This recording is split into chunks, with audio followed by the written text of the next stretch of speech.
this down. I was in here jamming. But hey everyone. Happy Friday, happy Friday, happy Friday. Yes, Friday. So, I hope everybody had a great week. We've made it to the weekend once again. We've made it to the weekend, guys. Yay! For everybody that works weekends, I'm sorry, but everybody else made it to the weekend. So, I just wanted to come in here and start a conversation up because I know a lot of people go through it other than me. I know it's not just me. So, I just wanted to talk about it. If y'all hear the dog in the background, he's not happy that he's in the cage, so just ignore him for now. But the conversation I wanted to have is about chronic invisible illnesses and mental health in the workplace. Like as far as your job understanding when you're triggered, your job understanding when you're sick. Like, do they really understand? Or is it like you feel like you're going to be replaced if you don't go back to work? So if you have any comments, anything you went through, you can type it in the bottom and, we can talk about it. So I can say me working with my diabetes, it wasn't always controlled. So there were a lot of times when I had high blood sugars, and when you have a chronic or invisible illness, you just try to push through it. Just try to work through it, not let it bother you or stop you from doing anything that you want to do or got to do. And I'm a mom, so I got to keep working and pay bills. And at that time, I was a single parent, so I was the only person taking care of the house, so I had to work through sickness. And I can say majority of the businesses and companies I work for, I know I posed the question earlier, do you tell jobs in the interview process that you have the illness? Do you tell them during the hiring process, or do you not say anything at all because you don't want to bring any attention to yourself? I can say I always let jobs know, I would say probably the interview process, that I am diabetic. I do have times when I do get sick, I don't feel good, times I need to take care of myself. And they always seem to understand in the beginning, or at least they say they understand in the beginning. But as soon as I have some type of situation, have to miss work, have to call off, have to go to the hospital, because, with a chronic illness, if majority of the time, if you actually go to the hospital, you're going to get admitted. So it's not like you go to the hospital and you get out the hospital quickly. So it's been a lot of times where jobs have said they understood. So I've started the job, and just like any chronic illness, you can't control if you get sick or have to go to the emergency room. So you end up going to the emergency room, and then they end up keeping you sometimes, and then you get your doctor's note and you're fine the first couple times with the doctor's notes. And then other times they start, you start realizing that they don't want to take the doctor's excuses no more. Then it goes to, I understand you're not feeling good, but we still need you to be here. So I just wanted to pose the question, has anybody else went through that? Because I'm pretty sure they have. I can only say that it's probably been about 2 jobs that really understood, really tried to work with me, and only 1 position that I actually received FMLA and was able to use FMLA, so my job was protected. I personally think that something should be implemented in jobs when they know that you have a disability or something like that, because sometimes our disabilities, we can't control them. Like, I can take my insulin all day like I'm supposed to. I can eat all day like I'm supposed to, but that doesn't mean that my sugar's not going to go high. I think a common misconception of diabetes is it's only if you are not eating correctly, and that's not correct. Hey, Lola, I miss you. I ain't seen you in a long time since the last event. But that's a misconception. My emotions control if my sugar goes really, really high or really, really down. If I catch a common cold, my sugar can go sky high or go all the way down. Any type of worry or anything like that, my sugar is, and I'm a worrier, so I worry a lot. So I just feel like it should be something implemented when you get hired onto a position. And if in fact you are letting them know that you have a chronic illness when you first get there. Hi, Cassandra. When you first get the position, if they're willing to work with you with your illness, I feel like that's them saying, okay, we know that you have this and we're willing to work with you. We understand what can happen.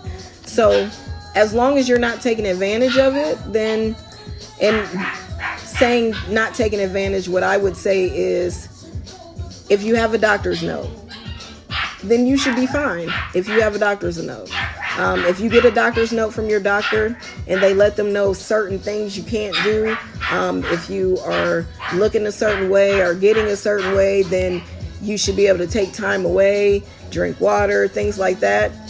I just feel like, I strongly feel like, because I went through it, like I don't have to do it now because I'm still in the healing process, so I don't work yet. So I just feel like if you go into that with the understanding that they should be understanding your whole time working for them. Every job that I have lost has been because I was sick and couldn't work, to the point where, so if you don't know, your blood sugar should be between 80 and 180. I've went to work with my sugar 400. I went to work with my sugar 500, still trying to work and still trying to keep my job. I've had ambulances called to come and get me because I fell out at work. And on even one occasion, having to do that, they called me that night and asked me, was I returning back to work the next day? So I just feel like it should be something implemented. If you're going to agree to let me work here, knowing what I have, as long as I'm expressing what I have, then there shouldn't be any reason that, I should be afraid of my job, because that also, causing stress and threatening me with my job, also causes other issues in your illness. Y'all hear this? He is so crazy. He's spoiled. He feel like he need to be on camera too, but he's not going to be on camera for this one. So has anybody else experienced that? Anything like that? I know I can't be the only one. And what do you think? Do you agree with what I say, that something should be implemented if the job accepts you with your illness? Do you believe that something should be implemented in it? Okay, so Rashida said daycare centers. So you've had the same experience in daycare centers. And Lola, tell your mom I said happy birthday tomorrow and I'm praying for her. So Rashida, did you tell them when you first started that you had an ailment, or did you wait until something happened to tell them, is what I'm trying to figure out. So you did tell them. Okay, so you agree with me that if you're willing to hire me with this ailment, then you should be more understanding of, my thing is, any person can get sick. And I think, the common tone of anybody can fill your seat shouldn't be a common tone. I feel like it should be, if you treat your workers good, then they'll do your work better. You know what I'm saying? If you have a healthy worker, they'll be able to work. But someone like myself and like a lot of friends, a lot of warriors I know, we all run into this issue. It shouldn't be that you have to pick between your health and being here for your family and your kids, or going to work and being able to provide. In my opinion, I just think it's wrong, because I've went through it. I've been stressed out. I've been crying, trying to figure out how I'm going to take care of my household if I lose this job, and waking up and checking my sugar and seeing that it's high and deciding if I should go to work or not. It just, to me, it shouldn't be a decision. So that's all I wanted to do. I just wanted to come on and start a conversation about it. You can still comment on the video and things like that. Don't forget, tomorrow, our first Let's Start a Convo of 2020. It is a free event, ages 5 and up. We are going to be learning about journaling, introduction to journaling. We'll be playing self-care bingo. It's just a good way to come out. We need to start talking about our mental health. We need to start talking about our health, period. If we don't talk about it, we can't, you know what I'm saying, fix what's wrong and go forward. So we need to start talking about it. So all the Let's Start a Convos, it'll be different activities. We supply everything. We have snacks too. If y'all like me, I like to eat, so we have snacks too. And then we'll have journaling. We have aromatherapy and music, how that helps stress. We have a paint and snack coming up. We have a vision board party coming up. We're at Driving Park Community Center, 4 p.m. to 5:30 p.m. the last Saturday of every month. So don't meet me there, beat me there. It's time to take charge, time to change the stigma. Like, there shouldn't be a stigma about talking about your mental health. That should be high on the priority list. But I hope everybody enjoys their Friday night. Today's my date night, so I get to go out and go on a date finally. So keep going, keep glowing, keep growing, just live, have fun, enjoy life. Life's too short to be out here miserable, so enjoy life.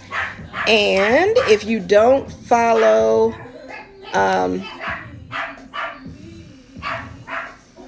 so Lola, it starts at 4 p.m. to 5:30 at Driving Park. We'll be in one of the classrooms. So you can come. We're playing self-care bingo first. So if you have to be at work at 6, you can get that out the way first, because we're going to do that first. So I hope to see you tomorrow. I hope to see everybody tomorrow. Everybody enjoy their night. Be safe. Till next time. Oh, I'll be going live tomorrow, so I'll see y'all tomorrow.